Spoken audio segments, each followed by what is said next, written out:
Assalamualaikum warahmatullahi wabarakatuh. Dalam ajaran Islam, keyakinan tentang kembalinya Nabi Isa alaihissalam adalah bagian dari keyakinan yang bersumber dari Al-Quran maupun hadis. Adapun beberapa alasan atau tujuan di balik kembalinya Nabi Isa alaihissalam, berikut adalah beberapa alasan yang dinyatakan dalam sumber Islam. Yang pertama adalah menegakkan keadilan dan syariat Islam. Kembalinya Nabi Isa alaihissalam diyakini akan terjadi pada akhir zaman, yang bersamaan dengan munculnya Imam Mahdi, dan bersama mereka akan bekerja untuk menegakkan keadilan dan menghidupkan kembali ajaran Islam yang murni. Kembalinya Nabi Isa juga dihubungkan dengan penegakan syariat Islam yang adil.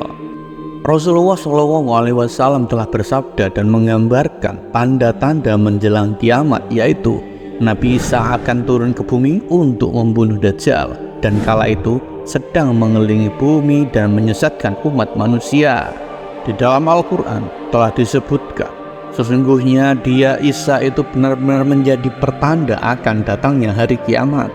Oleh karena itu, janganlah sekali-kali kamu ragu tentang kiamat itu, dan ikutilah petunjukku, ini adalah jalan yang lurus. Begitu juga dalam sabda Rasulullah SAW yang diriwayatkan oleh Abu Hurairah, demi Allah yang jiwaku berada di genggamannya, Ibnu Maryam akan turun di tengah kalian sebagai pemimpin yang adil. Dia akan memantahkan salib dan membunuh babi dan menghapus jizyah. Harta akan berlimpah ruah sehingga tidak seorang pun menerimanya, karena tidak ada lagi yang miskin. Sampai-sampai satu kali sujud lebih baik dari dunia dan seisinya. Hadis Bukhari dan Muslim. Selanjutnya Abu Hurairah pun berkata, bacalah firman Allah Subhanahu wa Ta'ala yang artinya, tidak ada seorang pun dari ahli kitab kecuali akan beriman kepadanya, Isa, sebelum kematiannya, dan di hari kiamat nanti Isa itu akan menjadi saksi terhadap mereka. Surat An-Nisa 159. Perihal penumpasan Dajjal yang dilakukan oleh Nabi Isa alaihissalam, waktu dan lokasinya telah Rasulullah ungkapkan dalam hadis.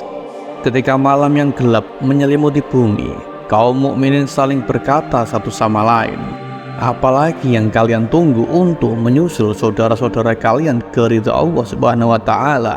Siapapun yang mempunyai kelebihan makanan hendaknya memberikannya kepada saudaranya. Sholatlah hingga fajar terbit, kemudian segera tunaikan sholat subuh. Setelah itu serbulah musuh kalian, raihlah mati syahid atau kemenangan. Kemudian datanglah malam yang pekat sehingga seseorang tidak dapat melihat tangannya sendiri. Saat itu Isa bin Maryam pun turun. Saat seorang lelaki berbaju putih tiba-tiba muncul, orang-orang bertanya, siapakah kamu? Dia pun menjawab, aku adalah hamba Allah.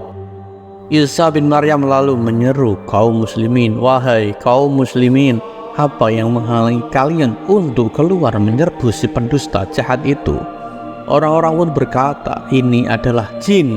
Mereka pun berlarian, tetapi ternyata mereka berhadapan dengan Isa bin Maryam. Kemudian ketika sholat dilaksanakan, Nabi Isa alaihissalam diminta untuk menjadi imam, dan ia berkata, biar imam kalian saja yang maju dan mengimami kalian. Setelah melaksanakan sholat subuh, kaum muslimin menyerbu Dajjal. Melihat itu, si pendusta terbesar ini mencair seperti garam yang larut di dalam air.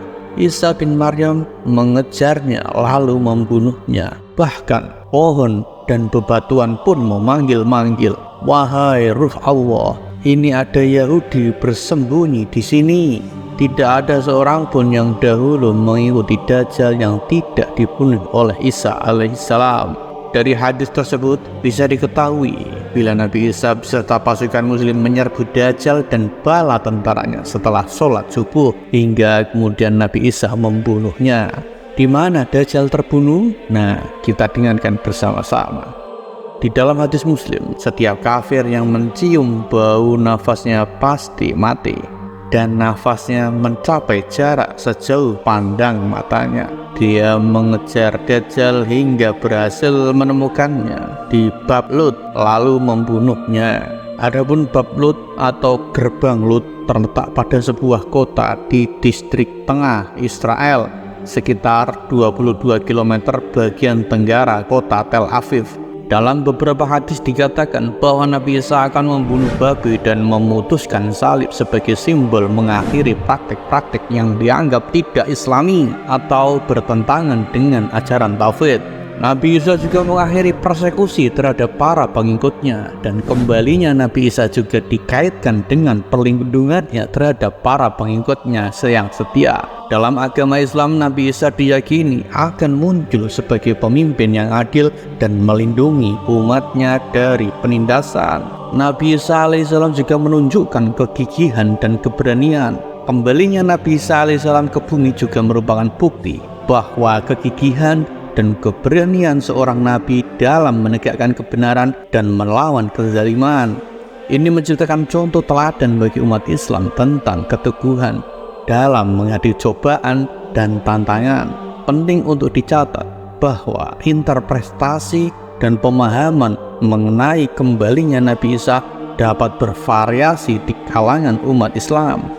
Sumber-sumber utama yang digunakan untuk memahami keyakinan ini adalah Al-Quran dan hadis Nabi Shallallahu Alaihi Wasallam. Kemudian dengan keyakinan kaum muslimin akan turunnya Nabi Isa alaihissalam di akhir zaman bukanlah perkara yang diperdebatkan, lantaran telah banyak dalil yang menerangkannya. Lantas apa yang akan Nabi Isa alaihissalam lakukan saat kedatangannya kembali?